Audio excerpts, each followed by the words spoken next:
What's going on, everyone? Welcome back to Chel Chit Chat. My name is Lyss Houde. I am your host, and this is season 3. I am over the moon excited about this season. I decided to take things a little bit of a different direction this season. Don't get me wrong, all the episodes still follow the same format. We are building resources for you that you can access when you need them, when you think it's important for you to listen in to help you along your journey in hockey. However, I've had a very introspective year, let's say. I've gone through some career transitions, I've gone through some life transitions, and something that's just been so, foundational for me, I guess, is just, man, I love Winnipeg. I am born and raised in the province of Manitoba here in Canada. I actually did just move to Winnipeg this year. I feel like people from outside of the market always think I'm from Winnipeg, and I always claim to be from Winnipeg, but I'm not. I'm actually from a small town outside of Winnipeg, so I grew up a little bit more rural, but lots of commuting to Winnipeg. I've spent a lot of time in Winnipeg, okay? Anyways, but through my experience just kind of in hockey, but then also in university, my academic background, going to the business school here in Winnipeg, I've just developed such a strong appreciation for the province that we live in. And man, talk about cool women in hockey in Manitoba as well. So when I was kind of coming up with topics I wanted to talk about, people I wanted to speak with here on the next season of Chel Chit Chat, I realized it was in the cards for me to provide all the same value that I was intending to provide my audience with by only connecting with Manitobans. Don't get me wrong, there will be seasons to come where we're going to continue to branch out, talk about people from all kinds of different markets, all kinds of different experiences in hockey. But this season we are going local, and we are chatting with some amazing women that have fantastic Manitoban ties. I thought a very fitting place to start this season was looking at the epicenter of hockey in Manitoba right now, which is the Winnipeg Jets, our local NHL team, and chat with someone who is kind of the puppeteer behind what the Winnipeg Jets actually means to their fan base. I'm going to be joined by Chipman Stockl today. She's the VP Marketing at True North Sports and Entertainment, the company that owns the NHL's Winnipeg Jets, of course, as well as their AHL affiliate, the Manitoba Moose. Annie has been involved in True North for a very long time in a lot of different roles. And if you're a Jets fan, she plays a part in pretty much everything you interact with the team, from the branding, to the way they engage with folks on social media, to the way a game feels when you're at it at the Canada Life Center, and so much more. So we're going to talk a little bit about how on the marketing side, on the team side, the business of hockey connects with their fans. Annie's marketing team is extremely hardworking and extremely deliberate with everything that they do. And I don't know about you, but I love seeing kind of what goes on under the hood with the teams that we know and love on the ice. So this is a fantastic interview. I know you're going to love it. So thanks so much for being here. This is just one of many episodes here in this season that's going to be a fantastic listen. So make sure you're following on all kinds of socials. Follow on Spotify, Apple Podcasts, subscribe on YouTube, wherever you listen to this. Make sure you can keep listening because the women of Manitoba have a lot to say about hockey. Without further ado, I've rambled long enough. Let's get to it. This is Annie Chipman here on Chel Chit Chat.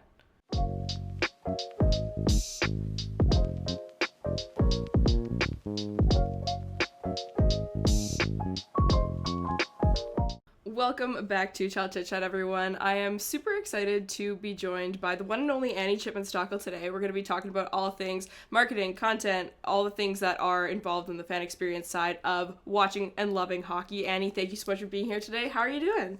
Thank you for having me. I'm so good. I'm so stoked that you're here. I think you're not the first True North former Manitoba Moose, all these different, similarities that you have with season 1 guest Raquel Payne, obviously both very involved, long tenured careers with True North Sports and Entertainment, and, involvement in the Manitoba Moose Women in Sport Job Shadow Program, all these different things. But you definitely have a little bit of a different angle of getting into the sport, your experience with the sport, a little bit more of the playing experience and stuff like that, and your role looks a little bit different than hers at True North as well. So we have a whole new story to go through today, and I'm very excited to do it. So why don't you just start by telling everybody a little bit kind of about yourself, who you are, what you do? Okay, so I started my life in hockey, I guess, playing when I was 7 years old. I played 1 year as a forward. There's no way to prove it because I would have no recorded points on any stat sheet anywhere. Made a quick pivot to being a goaltender my second year playing. My best friend and I she was a goalie the first year. We swapped and then never looked back. So played as a goalie my whole life. I played AA for the APHA Rangers, and I don't even know if that's still the way that the affiliations are lined up, if that still exists. Once I was in grade 10, there was a AAA league that was formed in the city that didn't exist before that. And it was really, I believe it was only 3 teams at the time, 3 or 4. So it was like St. Mary's, BH, and then there was the Avros and the Ice. So I was playing at St. Mary's, and then my senior year, which is quite late in terms of when typical recruitment happens now for girls who go away to play college. We were at a showcase tournament in Stony Creek. I got there were a few scouts there. Kind of sparked a really late conversation, and I ended up going to the University of North Dakota to play hockey there as a redshirt freshman as a goalie. Spent 4.5 years there, and then from there I'll give you the full story, I guess. So my last semester in marketing, the capstone project was to do a marketing campaign for any company we wanted, and I picked the Manitoba Moose. So I did a full season-long marketing campaign, and then I sent that to the Moose. I had some experience working as an intern on the event side, so I had a few connections on the hockey side just through that position, and sent that marketing campaign over. That turned into the job opportunity that I had as working as the marketing manager for the Moose. Timing just seemed to work out well with what they were restructuring in the department and my interest and my experience with the company as well. So that's how I started with the Moose. I was there for 5 seasons. COVID hit, and took that as a time to kind of reevaluate what I wanted to do. Studied for the GMAT, applied to a few schools, and then I ended up going away to do my MBA in Toronto for 2 years. And then in the middle of my last year in Toronto was when this position became available. So they were doing a bit of restructuring on the sales and marketing side, and we had been in contact back and forth, knowing that I wanted to come back in some way. I was pretty willing to come back in any capacity. In the summer between my 2 years, I worked in business analytics, I worked in finance, and I worked in hockey ops. So I was happy to just come back in any way that I could, and it just happened to work out that there was a position in marketing opening up. So that's what brought me to where I am now. That's fantastic. I don't know if I knew that you had a stint with the business analytics department. We're going to have to take this offline. I'm going to have to pick your brain about that, because that's fascinating. But it sounds like you got kind of all of the internal workings kind of under wraps, a little bit of everything from the event side down to, like you said, hockey ops, whatever like that. There's so many different components that, come together, and they work together every single day. Tell us a little bit about, though, what your job mainly involves right now as VP Marketing of True North. Sure. So I oversee 4 departments. I like to think of it as the link between all of our creative functions. So game presentation, which is a very niche department. A lot of people don't know kind of how to even get into, but basically that's the team that puts on the show. Every time you're in the building, there's a script that we go through down to the minute as to what is on every single screen, what's happening on the PA, the video, the lighting, the sound levels, everything, the cues. They work very closely with our partnerships team to execute everything from those agreements, and just put on a really fun live entertainment. So that's one arm of it. The other is our creative services graphic design team. So they service the entire company, not just Winnipeg Jets. There's Manitoba Moose, the foundation, all of our anything in the arena, essentially. So very skilled team. And then our content team, so that's social media, web content, and then our marketing services team, which is, I think, kind of an internal term that we use. Marketing services basically just means advertising. They do what you would traditionally think of as a marketing role: planning campaigns, ad spends, managing a budget, all that kind of stuff. And then so it's kind of a link between all of the most fun departments, in my opinion. No, I totally agree with you, and I think that I also have a bit of a background, not nearly as extensive in marketing, but I'm curious to hear kind of how you decided that was something you're interested in pursuing. I don't know about you, but I felt that, especially when I was growing up, obviously the whole idea of, I do social media full-time for work, that wasn't a thing that people did when I was in, elementary school, and people were telling me I should be a lawyer because I like to fight with people and stuff like that, And so I don't know about you, but it took me a while while, I think, to realize that, you know, my skill sets and interests, I feel like, have always kind of aligned with the world of marketing, but I didn't really see it as, you know, a thing to circle and say, I have to go pursue this or anything like that. But I also kind of had the sports interest, and turns out this is kind of the way to leverage what I'm good at in the sports world. And how did you kind of figure out that that was the path for you when you knew that you wanted to not just work in hockey, but do so in a way that aligned with what you're good at and where your strengths are? Yeah, would like to say I had this like grand plan and I was like working towards it the whole time I was in school, but I really didn't know what I wanted to do. I had like very general ideas of what got me excited and what I was passionate about. And when I was looking at universities, I was primarily interested in programs that had, or schools that had good programs in video production and PR. And I didn't know if I wanted to do anything on camera. I loved making videos. Like I had the like what's it called, like on your MacBook, and I'd like slice together like videos of me and my friends, and Like iMovie? Is it like yeah. Oh, and then I think I got like Final Cut Pro one year for my birthday because I was like amazing. We'd like film funny videos outside, like skateboarding, and like put them to music and like play them for my family. And so I was like really into like finding a creative video piece that wasn't really a big piece at UND. So once I started there, I like did the general like kind of U1, and then I remember my sophomore year talking to my dad and just being like, I don't really know what is like the right path for like being able to find something that's creative but also keeps me involved in some form of business. I knew I wanted to work in business and come back and work for the family business in a way. So my first job was, like I said, with the events team, and I didn't really even set out to work in hockey. I loved the like freedom I had with, I was running their social media accounts for the summer. It was just an internship position, coming up with like creative contests and stuff and like scavenger hunts around the city. But basically I knew I wanted to do something creative, and business and marketing felt like the best avenue for that. But I don't know about you, but when I was in school for marketing, it was so, and like I don't think I'm that old. This was, I guess, like 10 years plus ago now, but like even then there was no digital marketing. Like I swear that was like maybe one lesson in one class. It was like the emergence of digital marketing. It was very traditional, like newspaper, and like those things, those platforms still exist and we still utilize them in our campaigns, but the fact that there was no social media best practices, like that was really at the tail end of my schooling in marketing, was like build a social media account for a brand. And but that is really so core to what marketing is being able to use digital media. So it's yeah, so that's kind of the long-winded story of how I found myself in marketing.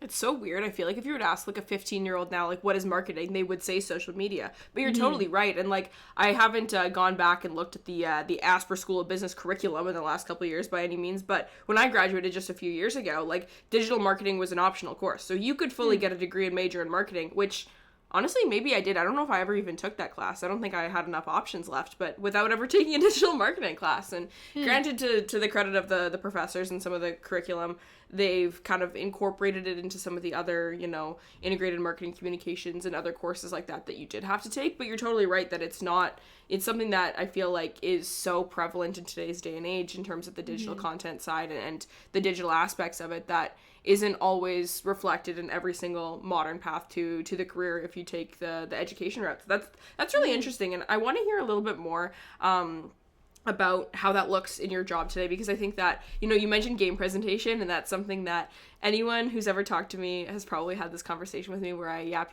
about the Manitoba Moose job shadow program that I did, where I actually learned what game presentation was.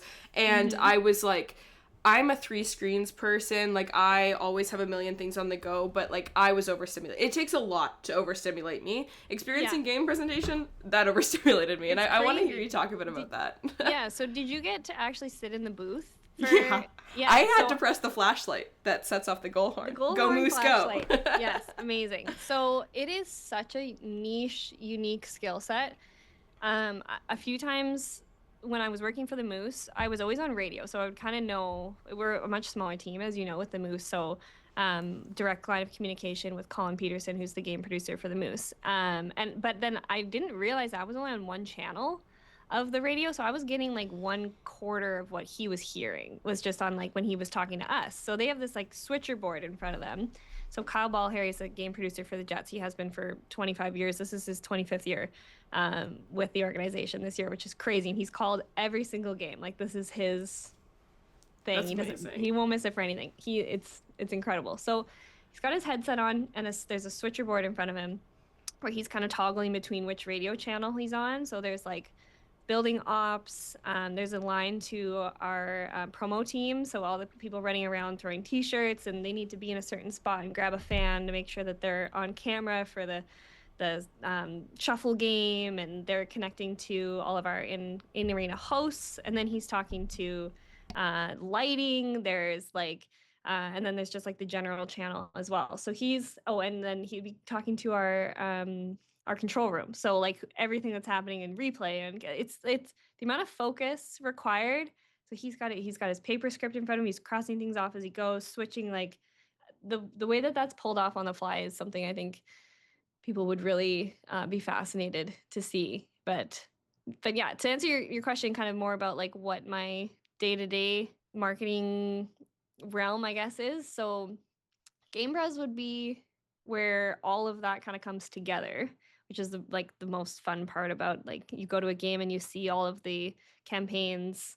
They're either working because there's people who saw them and they bought tickets and they're there, or that we're running some of the ads in game. So it's like the show basically. Like if we play at the end of the week, it's like you get to see all the hard work that went into all those different departments and showcase there. Content would be another example of that, like being the platform where we should get to share our marketing strategies and campaigns.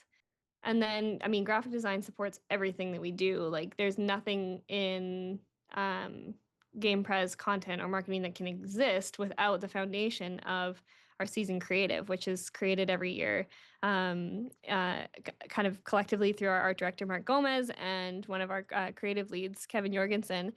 And they're starting to do that for next season now. So they basically build out the full season look and feel, textures, fonts, how we're going to have header text, image treatment.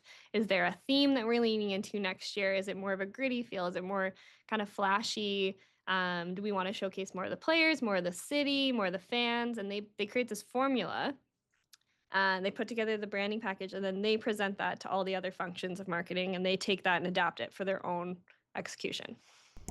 That's awesome. I know for not everyone who listens to this podcast is nearly as involved in the Winnipeg Jets as I am, but I remember at the beginning of this season when you guys kind of rolled out this 15th anniversary, because the Winnipeg Jets relocated from Atlanta to Winnipeg in 2011, so we're in the 15th season now, and it's this like very bold, like celebratory feel. I don't know, it's so excellent. Like I was so impressed with the look that they kind of captured this year, and the first graphic that I saw with it sort of clocked in for me. I was like, oh, this is gonna be like the font of the year, and I am like here for it. And so finger snaps that, like, to them. Crystal text yes font? Oh yeah, it's very regal is the gift in a way for like 15th anniversary or whatever, so that's why Oh, it's amazing. That's one of the things that I love about being like kind of having a bit of a marketing brain too, because it's like I notice about 8% of what all these little intentional things are that people are kind of baking into their content. It's fabulous. You probably and notice it's fantastic. way more than that. Like it's such a fun thing to nerd out on though. Like there's things that like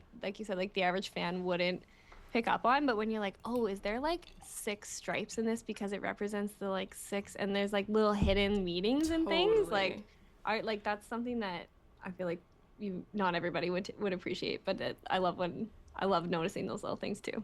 For sure. And I think the thing is that even if you don't notice it, you still get the feeling, you know, like you don't have to know all of the little nitty gritty things that go into it that, you know, people always talk about how, you know, you would never get the person who creates IKEA furniture to sell IKEA furniture because they're going to tell you all these neat things that they've done. But the whole value proposition of IKEA furniture is that you don't have to know how furniture is built to put it together and stuff. So, you know, you can still experience all these different things. And that's kind of where I want to pivot the conversation to, is talking about kind of how fans engage with the brand and how that impacts, you know, your job. And that sounds like a very, very high level question, so we're going to dive into it a bit more. But everything you do is in response to and to elicit response from the fans that, you know, you serve.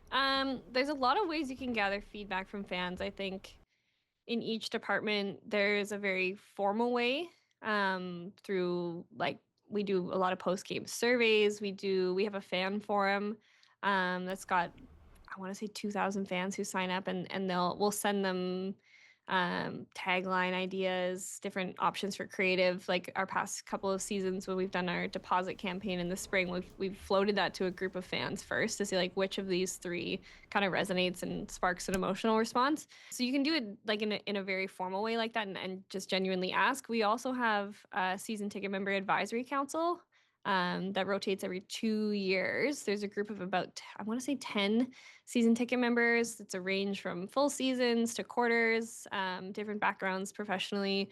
And we have a couple full day sessions with them every year where we float different ideas by them, not just marketing, but there's lots of different platforms for formal feedback, but a lot of what we do is very visceral.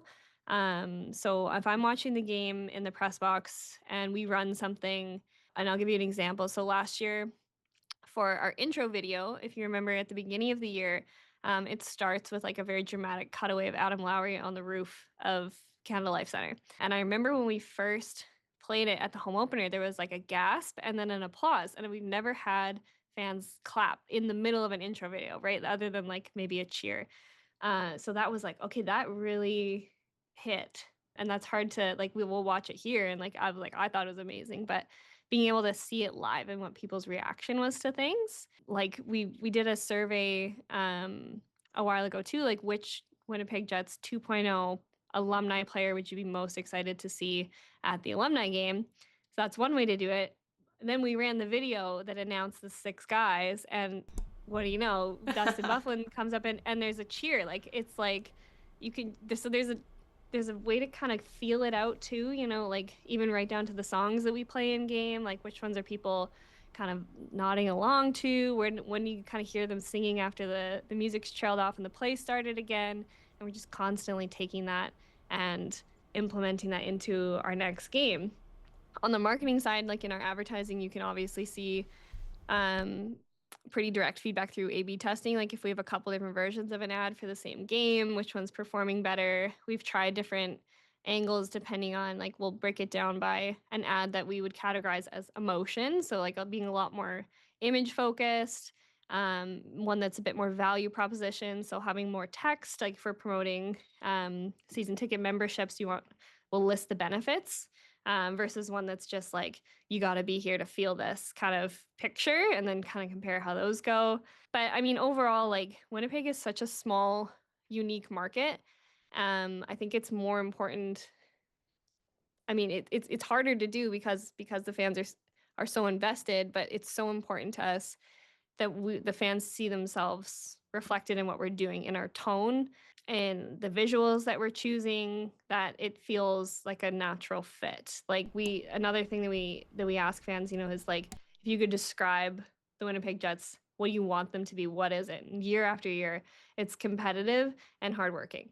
Like no matter what else happens, as long as they feel that there was a good effort, our fans are happy. Like you can see that based on the way things have gone this year. Like in any other arena, I would argue there would have been some jerseys on the ice, and that doesn't happen here because I mean you couldn't discount the effort in nearly all of those games and on the streak we had this year. That I know you know what I'm talking about.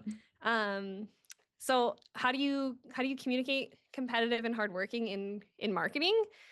Is something we've actually really tried to be able to hone in on. Like last year we did some shoots with the players where they're in the gym working out and there's sweat dripping off their faces, and we use more clips of, you know, going hard in the corners, not just flashy breakaways. Like our fans want to see that grit and the competitiveness of it. So it's a bit harder to translate because it is really just a feel, but we try to make sure that that's reflected in what we do.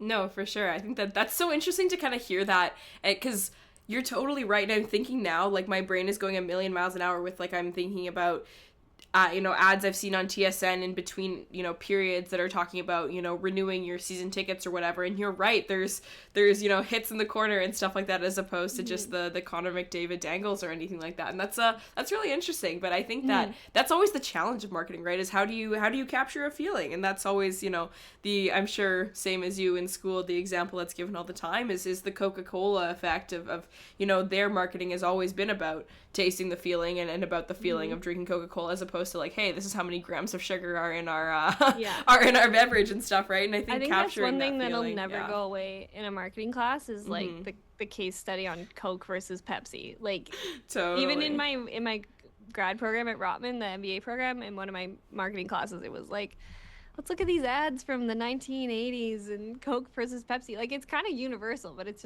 funny how that you bring that up, because that's like something I always think about with those classes. Oh, for sure. Yeah, I think that's like a thing that unites business students kind of across the world and across the country, at least. Like, there's a couple of specific, the Ford Pinto fires, or, the different B4 cases and all this different stuff that they come up everywhere you go, and it's awesome. Yep. But I want to talk a little bit about the content side, because I know a few of the folks on your content team, and they're all absolutely fantastic at what they do. They're a very they're a world-renowned content team at this point. They won an award last year that I want you to touch on a little bit as well, but talk about what makes them so good at their job, because I think, from little things down to how involved they are, people always make jokes about, the marketing team, how much closer they're watching than you might think, and the reality is it's about 100 times closer than that. So if you're tweeting things about a team or a player, be careful, because you never know who's watching. But talk a little bit about your content team and kind of what they do and what's made them so effective at what they've done in the last couple seasons. I love this question because I could talk about them all day. Our content team is run by Adam Kruger. He does an amazing job. He's built a team that is so passionate. Like, that is one of the that's something you really can't recruit, right? Or like really find on a resume. And one of the interesting things too about our content team is that I think it's just me and Sarah Orleski and Tyler Esquivel. I think if I'm going through the whole list, that are actually from Winnipeg. Like, it's a lot of people who have moved here for the job.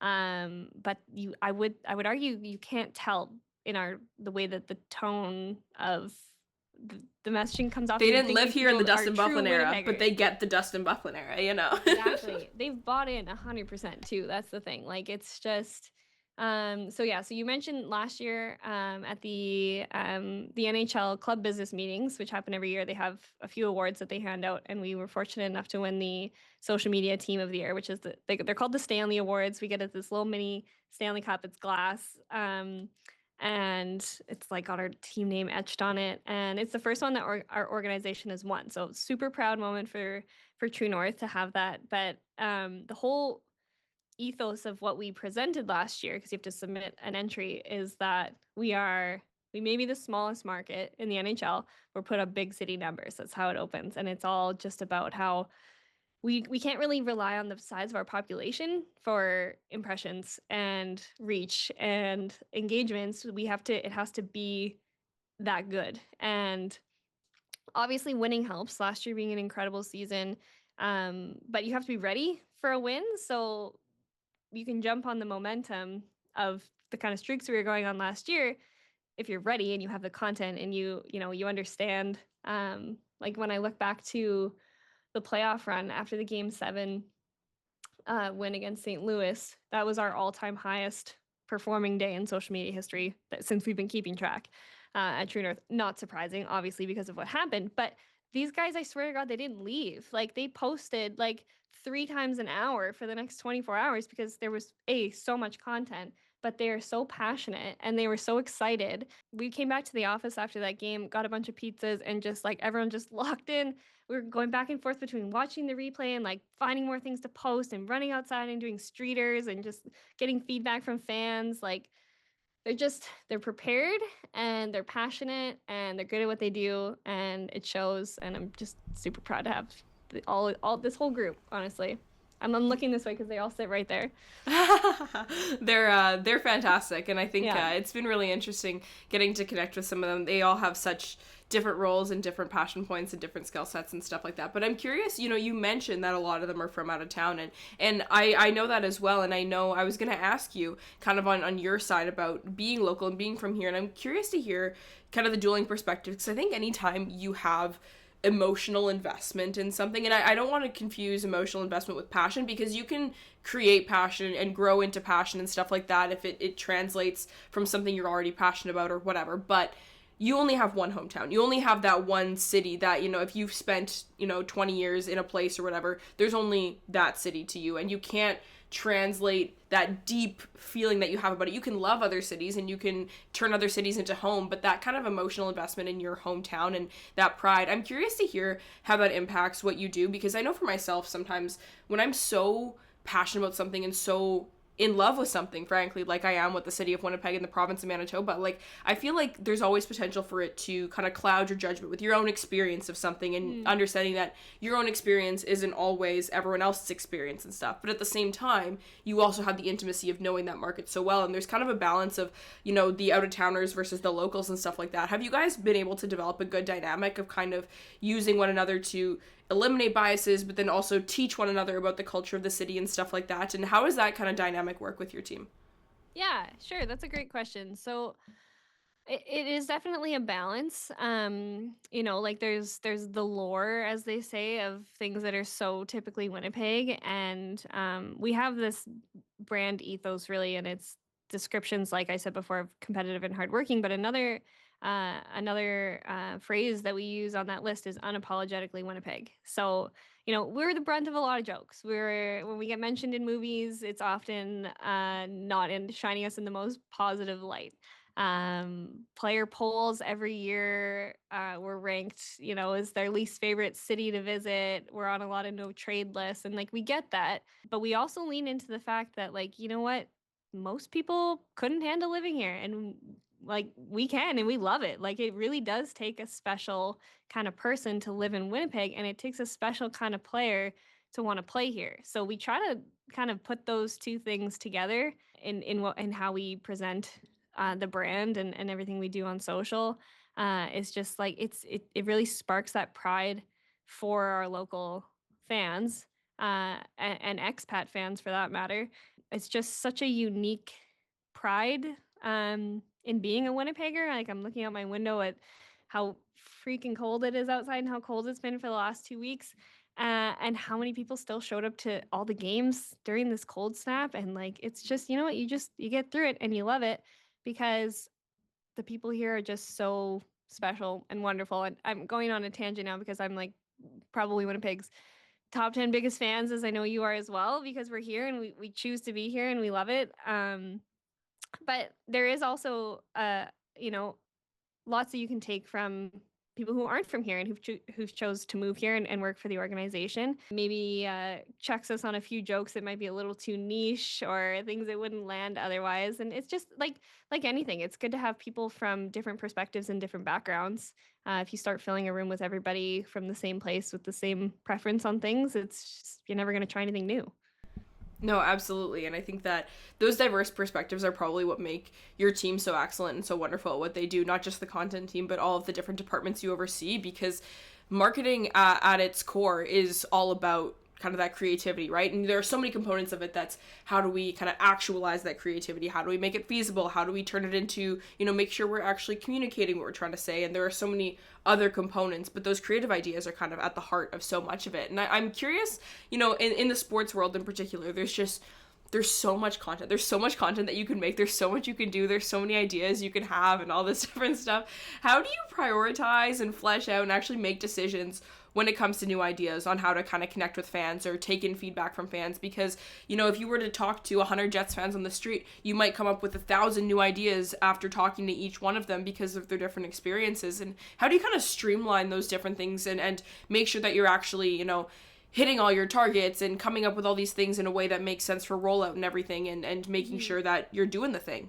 I think there's a lot of ways to answer that. Like, for one, so we have two gentlemen who are like our primary social roles, and they post and they do the majority of content ideation for just strictly for social posts. But with how close the group is, there's so much idea sharing. There's no ego in that either. Like, it's not like, oh, it has to be me that comes up with that idea for it to come through. Like, we have a pretty active group chat with new ideas being thrown around all the time. Like, just the way that we're set up in the office and everyone bouncing funny ideas off each other. It really struck me last year when I looked at our top posts of the season, and you could kind of point to like 6 different people who came up. Well, that was Carter's idea, and that one was Cameron's idea, and that was Luke's, and that was Prash, and Hunter thought of that one. And it's such a collective effort that like it just makes it work. But we also have a lot of posts that we have associated to a partner. So the beautiful thing about that is all of our partners are so willing to work with us on it being a Winnipeg specific activation, right? Like, we're not selling an activation where you have to post based on what a partner like Coca-Cola or Skip the Dishes says it's going to be. They want to work with us so that whatever that we come up with lands with our audience. So we work very closely with the partnerships team to come up with those activations in the same way that we do an in-game presentation, so that it always feels like the right fit. No, for sure. I think that that's something that's huge in, the world of advertising and all this different stuff, where if you try and plug and play things, it doesn't always work if the formula works in one industry or one type of content or whatever. And so, if even platform to platform. Yeah, totally. Yeah. And like, if we used to just be like, resize that for Facebook, Instagram, Twitter, and Snapchat, and then go. Now it's like, no, like, video does better here, or like, this is, if it's something really niche, we'll put it on Facebook more likely, because there's just a lot more like hyper local comments, right? Like, so like that stuff performs better on Facebook than it would on Twitter, which is like a lot of our followers are like not even from here. So you just have to be able to adapt it to each platform too, which is a new thing. Totally, yeah. And also constantly, it's like, okay, maybe you figured it out on today, a Thursday, but tomorrow, a Friday, and do all these different things can come up, and it's constantly changing. I think that's probably what makes social so fun kind of as a whole, is that you don't have to, learn something once and you never have to learn again. If you're the type of person who's uber curious, it's the place to be. And so I guess kind of my last question that I have to sort of put a pin in this conversation is just on the side of kind of the fan side and how fans interact with the brand. And, it's such an industry that's so fueled by passion, for lack of better terms, right? Like, it's great phrase. That's a great phrase. Yeah, that's what drives the bus. That's what flies the jet, if that's where we want to go with it. But if someone is, just like such a strong fan of, their market, their team, and they want to feel like their voice is being heard by, their, whether it's their marketing teams, the business ops teams, whatever, how do fans kind of get to feel like they're engaging with their team? Because obviously the team feels like they're engaging with their fans all the time, because there are so many different touch points and whatnot. But at the end of the day, for each individual fan, sometimes, they're just one of the tens of thousands, hundreds of thousands. It really depends. So how do fans, get to connect with their teams and feel like, if they have an opinion and they want their voice to be heard, they can, do that with the folks who are there to run the team? That's a great question. I mean, besides like the more formal like feedback avenues that we've talked about before, and taking advantage of a fan survey, like, I genuinely read every comment that we get on game presentation. Post game, we'll get there's an option for fans to kind of rank their experience, and then they'll be prompted like, is there anything that added to your experience or took away from your experience? And we're looking at that every single week to make sure that we're not missing anything crazy. It's a lot of that is about the volume level in the building at the end of the day, but that's just a particular preference. But too quiet or too loud? I'm just curious. Too loud. Too loud. Okay. What's your thoughts on that? Like, I don't know, but I will say I went to I watch games from different parts of the building, but for the most part, when I'm at the Canada Life Center watching Jets games, I'm sitting in the press box, so I get to hear it's surround sound. But I was down in the lower bowl for a game for the first time this year with my mom. It was like in the middle of the season, and I was like, it sounds different down here. It was kind of interesting. Like, I was like, this crazy how when you're up top, you can hear, and like an individual person can yell something and you can hear it, right? Like, if it's in the middle of play and there's no like music going on or stuff, it's crazy. But I wouldn't say too loud, but also maybe Thank you. I feel the same way, but I do understand understand that people, depending on where they're sitting, and their experience, they may desire for their experience to be different. So, want to have more chance to chat with their neighbor and stuff like that. But like a bit of a tangent on but we just got a brand new sound system in the last 2 years, so the quality is so much better. Like you used to feel like our PAs and our in-game hosts would have to speak at a much higher volume themselves to come across, and it's kind of crackly. So now we have this great new sound system, and it's like the fun new toy. So we don't want to turn it down, but we need to be safe at the same time. And then we get the feedback from the players. So like in the middle of warm up, we're getting texts like they want the volume up. So we actually like kill certain speakers in the arena during warm up, and we have them turned up at the ones under the score clock, so they're pointed down at the ice so that they can have that, like, they want to get fired up. We need to we can't restrict that, but we found a way to adapt it so we weren't also blowing people's eardrums who are there in warm up. But anyway, so that's just an example of avenues of feedback, but I think you're more talking about like how they can feel like their voices are being heard, and that they're being represented in the brand. And we have avenues too, like all of our season ticket members they have, whether it's a quarter season, all the way up to a full, they have a dedicated account rep, and those guys and ladies upstairs, they're on the phones all day long, and they're always open, and they pass along that feedback to whatever department it's referring to.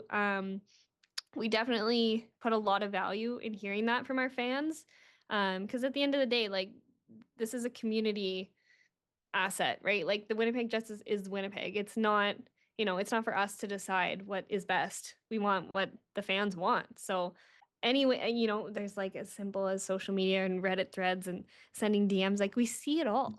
So, it's good.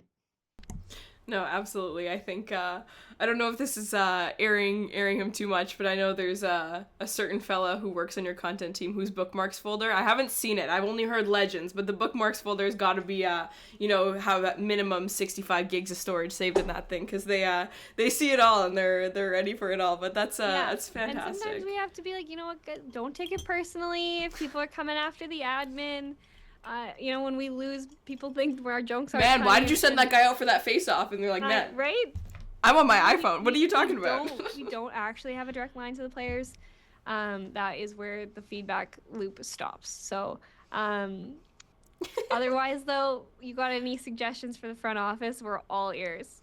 No, that's fantastic, and that's one thing that I think has always been reflective. I've kind of followed the journey of the Jets for, a good chunk of my life, because they've been here for 15 years now and stuff, and just watching the way that, when feedback feels like it's strong and prevalent. The most obvious example, right, is the Winnipeg Jets heritage jerseys. If you know anything about the NHL, you've probably seen that these jerseys are extremely popular among the Winnipeg Jets fan base, and, they were brought out for a single game when the Jets were doing outdoor games and stuff, and there was a ton of feedback about how, fantastic they were, and the team found a way to incorporate them a little bit more into the regular scheme of things and whatnot. And so I think that I've always felt that, on the marketing side, as someone who's consumed a ton of Jets content from day one, that it often ends up being quite reflective of how kind of my experiences, how I'm feeling, and what I'm seeing that people are loving. And, I'm not necessarily affiliated with the team, so I think sometimes people feel more comfortable telling me when they, think that they wish that this would have looked differently and stuff like that. And things always kind of correct themselves, as things go on. The adaptability of the team has always impressed me in terms of where the demand is in the market, what people are interested in, and how they incorporate that in what they do. And it's all starts at the top, right? So I congratulate you on a fantastic team that you had for this past year, and it's continuing to go strong. I know the Winnipeg Jets season here in 25-26 doesn't look the exact same as the 24-25 season, but the content's still been fantastic, and the in-game experience is still wonderful. It's a new challenge, like we can't, that's kind of how we've been phrasing it this year, is just how do we maintain that level of engagement, and how do we still deliver for our fans when we can't control what happens on the ice. So it's just been a new shift in mindset and a new challenge, and we just got to roll with it. Absolutely. That's rolling with the punches. That's hockey in a nutshell. So Annie, thank you so much for joining me on the show today. It's been so fantastic. This is one of the many Manitoban centric episodes that we have here on the season. So what a blast to kick it off here. Thank you so much for being here, and everyone, thank you for listening. We will see you next time. Thank you for having me, and congrats on all that you do. Honestly, I really admire what you have been contributing to the space, accessibility and lowering those barriers so that people don't feel intimidated getting into hockey, and, shining a light on Manitobans and Winnipeg. And I applaud you for all of your hard work. You're doing a great job. Thank you so much. I appreciate it. So Manitoban girlies got to stick together and show everyone that hockey's the best and it's for everybody. And if you love hockey, you might also love Winnipeg too. So thanks so much, Annie. We appreciate it. Have a good one, everybody. Thank you.